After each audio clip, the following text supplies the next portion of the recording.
Jackson Radio Show.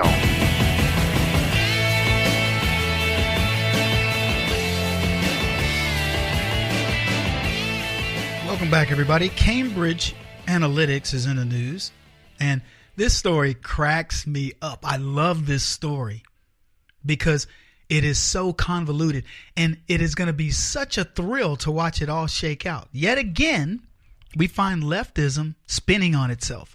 You're listening to the Kevin Jackson Show, KJRadio.com. Cambridge Analytica was apparently hired by the Trump campaign to work with Facebook to start petitions, gather data, and get the Trump campaign going.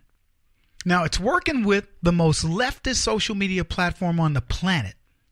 I mean, whether it's Facebook or Twitter, but Facebook is the leader.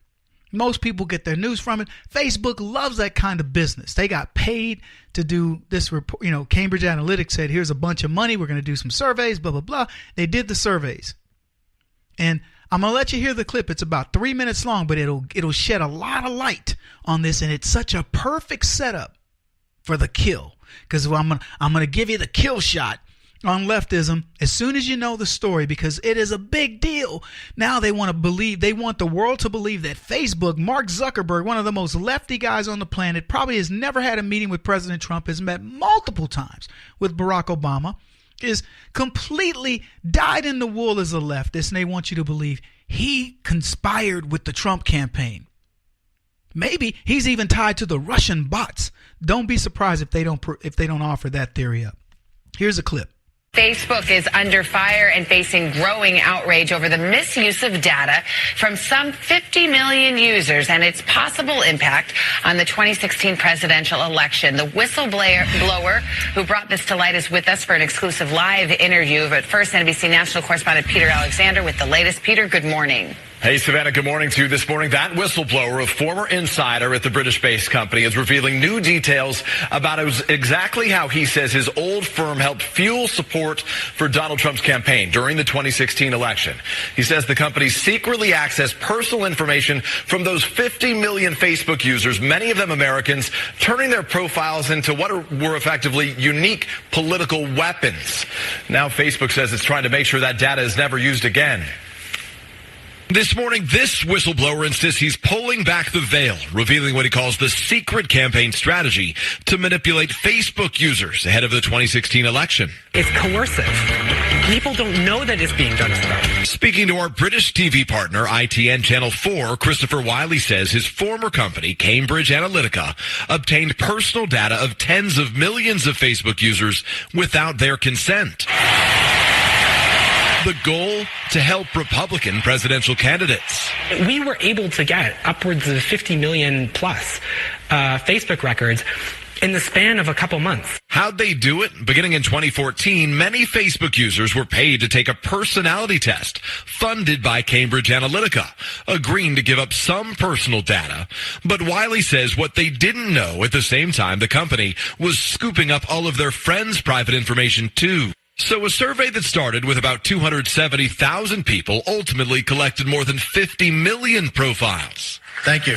For political operatives like Steve Bannon, who became a director at Cambridge Analytica and who would eventually help run Donald Trump's campaign, all that personal data about potential voters was a gold mine. Steve wanted weapons for his culture war. That's what he wanted. And we offered him a way to accomplish what he wanted to do, which was change the culture of America. Facebook learned its data was being shared in 2015 and asked Cambridge Analytica to delete the data.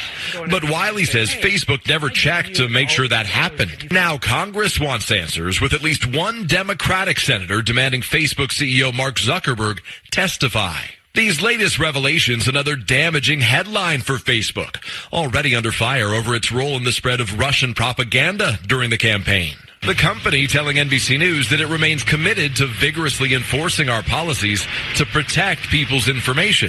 Facebook has suspended Cambridge Analytica and its parent company. They've also blocked Wiley, who Facebook says is refusing to cooperate until his suspension is lifted. For its part, Cambridge Analytica calls Wiley a disgruntled former contractor who's trying to damage the company and says that it complies with Facebook's terms of service. So you got the gist of it, right? Now, here's a report I'm reading from, and here's what it says. Amid the fallout over the revelation that a political consulting firm, Cambridge Analytica, obtained personal data from more than 50 million Facebook users without their permission, Facebook and some of its executives objected to the use of the phrase data breach to describe the controversy. Because, and rightfully so, Facebook should be objecting to this. It was not a data breach.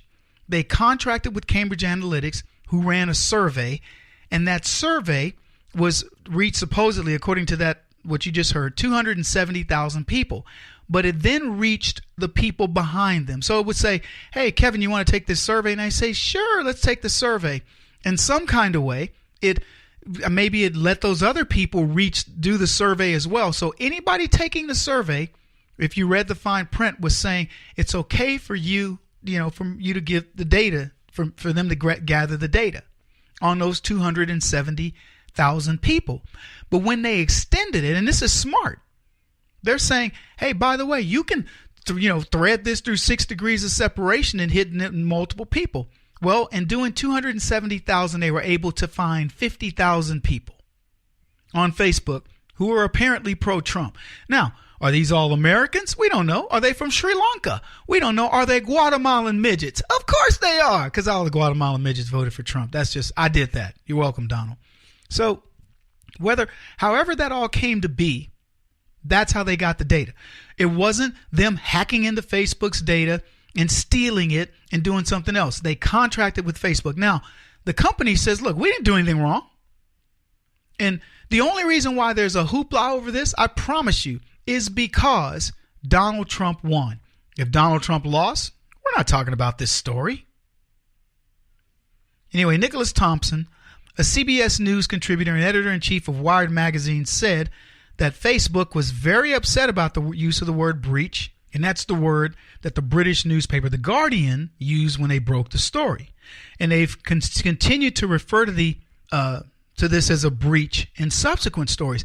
And it's very different than Target and all these other guys who had their data stolen, etc. And I can only imagine what Facebook is doing and the minds that they have working to keep that data, siloed and away from other people. Because I know what we have to do at Tea Party Community. And for those of you who are going, Kevin, this is a great opportunity for teapartycommunity.org. Well, thank you, Captain Obvious. We're working on it. Go over there, guys, and start playing around, because this is what happens with Facebook. But this has nothing to do with the data breach. And I promise you, this story gets even better. So long story short, they said the reporting exposed how Facebook users' data was initially obtained through an app that collected information on the people who took the personality quiz and all their Facebook friends, supposedly for academic research purposes. Well, it is academic research. Who knows what they want to do with this data after the fact? They said the data was then provided to Cambridge Analytica, which helped the Trump campaign during the 2016 presidential primaries. Congratulations to Donald Trump and his team. There's more when we come back, I promise. It'll blow your mind.